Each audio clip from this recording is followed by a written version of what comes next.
hacia el asta posterior de la médula espinal. ¿Buscando qué? A la segunda neurona. Ya la segunda neurona forma parte del sistema nervioso central. Entonces, la segunda neurona puede ser que esté en la médula espinal o puede ser que esté en el tallo encefálico. Y eso va a depender del tipo de información que ingresa hacia el asta posterior de la médula espinal. Y recordar que cada receptor, por ejemplo, que se encuentra en la piel, bien sea en la hipodermis o en la dermis, capta información distinta. Eso quiere decir que envía información por medio de neuronas distintas y que esas neuronas distintas, según lo que se active, entonces va a buscar su conexión con su segunda neurona, bien sea en la médula espinal o bien sea en el tallo encefálico. Esa diferenciación se realizará más adelante. Aquí vamos a tomar como ejemplo que la segunda neurona, porque la primera neurona es la neurona pseudomonopolar que viaja la información sensitiva cuyos receptores se encuentran en los distintos tejidos previamente descritos como la piel, el músculo, por ejemplo, ¿sí? Entonces fíjense que aquí la segunda neurona se encuentra en el asta anterior de la médula espinal y el asta anterior de la médula espinal se encuentran los cuerpos neuronales de las neuronas motoras cuyos axones van a la raíz anterior de la médula espinal. Entonces, aquí es la distribución anatómica de cómo se distribuye la neurona pseudomonopolar en la raíz posterior de la médula espinal sensitiva y que este cuerpo neuronal hay una prolongación axónica que va hacia la piel y músculo y otra prolongación axónica que va hacia el asta posterior de la médula espinal, que es la sustancia gris, buscando a la segunda neurona. ¿Sí? Recordad que el axón viaja información de potenciales de acción, mientras que las dendritas viajarían los potenciales postsinápticos excitadores en este caso. Los inhibidores cumplen otro rol. Y aquí recuerden que debería de haber dendritas, ¿sí? Pero también debería haber axones o botones axónicos cuya liberación de neurotransmisores sería en contacto con la segunda neurona. Aquí la segunda neurona en este ejemplo estaría en el asta anterior motor de la médula espinal. La raíz posterior, que está en contacto con el asta posterior, sería la información sensitiva. Entonces vamos a describir a la segunda neurona que hace contacto, la neurona pseudomonopolar. Fíjense que aquí se encuentra la neurona pseudomonopolar y hace contacto con las neuronas que se encuentran en el asta anterior de la médula espinal. Y aquí se encuentra el cuerpo neuronal de la motoneurona. Aquí está el cuerpo neuronal que tiene forma de estrella, ¿sí? Y que tiene varias prolongaciones dendríticas. Esta se encuentra en el asta anterior de la médula espinal, cuyo axón viajaría hacia la raíz anterior de la médula espinal y nervio periférico, ¿sí? Entonces, este cuerpo neuronal y dendrita recibe información de la neurona pseudomonopolar, ¿ok? Ahora bien, esta motoneurona hace conexión con las células que forman el tejido muscular para que haya una contracción muscular y así mueva la articulación. Entonces, fíjense que si se activa esta motoneurona que se llama motoneurona alfa, y ese alfa tiene que ver con el grosor de la vaina de mielina, eso quiere decir que esa información viaja muy rápido por el axón de la motoneurona, entonces libera neurotransmisor acá que hace de que se despolarice o que tenga cargas positivas dentro de la célula muscular que al final genera contracción muscular. Y esa contracción muscular hace de que se mueva la articulación. Pero de dónde recibió información en esta oportunidad, en esta clase?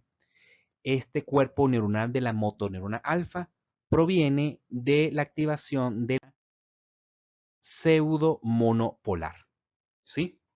Ahora, ustedes se preguntarán, ¿quién activó a la neurona pseudomonopolar para que active a la segunda neurona? Y esa segunda neurona sería la motoneurona alfa para generar la contracción muscular al final. Lo genera las fibras intrafusales que se encuentran dentro del músculo. Eso quiere decir que cuando se detecta estiramiento muscular, ¿sí? Las fibras intrafusales, cuyo receptor dendrítico tiene forma de resorte, cuando hace el estiramiento muscular, entonces se activa a la neurona pseudomonopolar de ese receptor y que la segunda neurona se encuentra en el asta anterior de la médula espinal para que luego de ese estiramiento muscular, al principio, que se activó a la neurona pseudomonopolar, genere la contracción muscular. Entonces aquí existe un circuito neuronal local de la médula espinal fuera de la conciencia, porque la conciencia se encuentra en el cerebro, en el cual el estímulo genera el estiramiento cuya respuesta es la contracción muscular. Entonces aquí se hace evidencia de un circuito neuronal que genera la contracción muscular.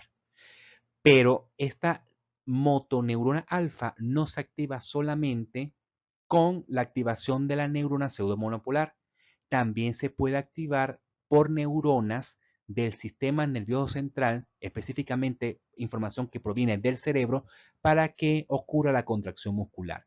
Eso quiere decir de que si yo contraigo mi dedo, ¿verdad? Y hago este movimiento con el láser, si se contraen los músculos de mi mano, esa información no proviene de la neurona pseudomonopolar directamente, sino que esa información viene del cerebro, ¿sí?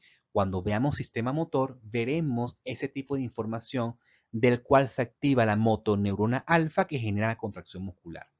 Aquí estamos hablando es de la activación de la neurona pseudomonopolar por la activación de las fibras intrafusales cuyo estímulo genera la activación de la motoneurona alfa y genera la contracción muscular. Eso quiere decir de que esto es un arco y acto reflejo. Y aquí introduzco la definición de reflejo. El reflejo no es más que cuando se realice, es un fenómeno fisiológico del cual cuando se genere el mismo estímulo, se va a generar la misma respuesta. No puede variar la respuesta. Eso quiere decir que aquí el estímulo sería el estiramiento muscular y la respuesta siempre va a ser contracción muscular. Cada vez que se estire de manera brusca al músculo, va a haber una contracción muscular refleja. Eso quiere decir de que eso es un reflejo. Ese es un reflejo simple, porque solamente involucra una sola sinapsis y dos neuronas. Habrán reflejos que son más complejos, multisinápticos o polisinápticos, del cual el mismo estímulo genera la misma respuesta, pero no solamente genera una contracción muscular simple. Por ejemplo, cuando tocamos algo caliente que genere dolor, existe una respuesta de retirada. Entonces, el estímulo es el dolor que genera, por ejemplo, tocar algo muy caliente y la respuesta es retirada, el retiro de la extremidad superior, en este caso, ¿sí? O cuando pisemos, por ejemplo, un clavo o un pinchazo en el pie que genera también flexión de la rodilla, como reflejo de retirada, esos son inferiores, que son reflejos polisinápticos complejos, pero que están en la médula espinal y está, digamos, separado de la conciencia, porque no llega a ser consciente en ese momento el reflejo. Ese reflejo es muy rápido. Y habrán otros reflejos mucho más complejos a medida que vamos ascendiendo. Por ejemplo, hay reflejos de tallo encefálico y hay reflejos corticales y esos son mucho más complejos. Entonces, aquí estamos hablando de un reflejo simple de la médula espinal. Y por último, hay que tomar en cuenta si la conducta va en relación a los reflejos.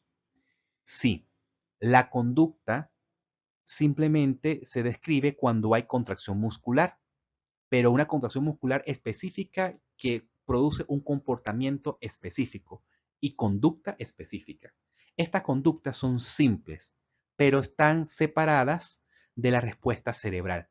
Entonces, hay respuestas cerebrales, ¿sí?, que generan conductas mucho más complejas porque hay un procesamiento cognitivo complejo. Esos son reflejos, son comportamientos simples, ¿sí?, que no tiene un acto de conciencia. Entonces, comportamiento y conciencia son distintos. Y el reflejo es un tipo de comportamiento y es un tipo de conducta que se analiza, pero no está relacionado con el cerebro. Fíjense que aquí tenemos el arco reflejo muscular.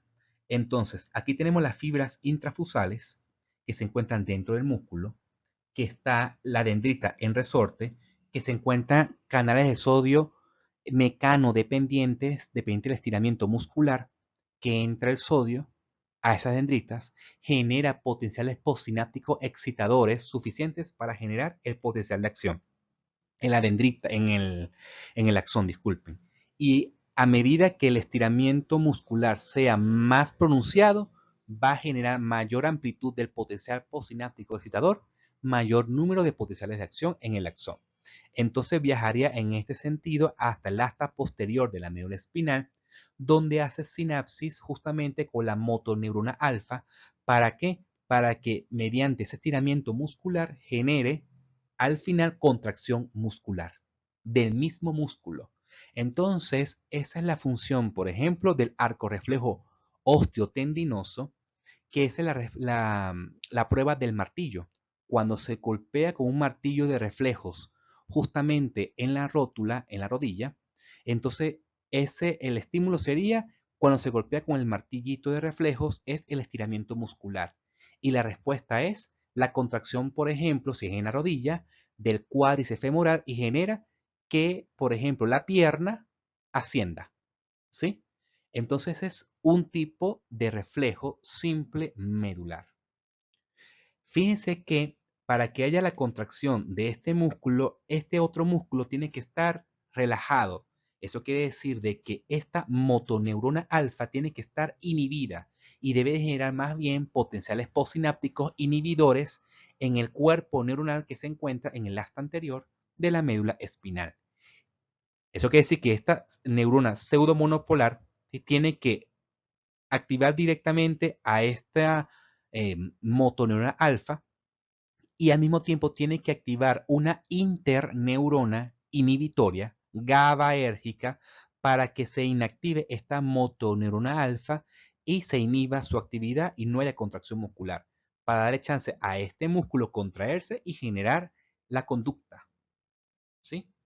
Ahora bien, esta interneurona se llama interneurona porque se encuentra entre una neurona y otra. En este caso se encuentra entre la neurona pseudomonopolar y la motoneurona alfa. Y estas interneuronas son inhibitorias. Eso quiere decir que son neuronas GABAérgicas. Y eso hace que el músculo se relaje, solamente parcialmente en este caso. Y van a haber otras que se van a activar. Entonces, esto es digamos, un ejemplo del arco reflejo osteotendinoso de un reflejo simple.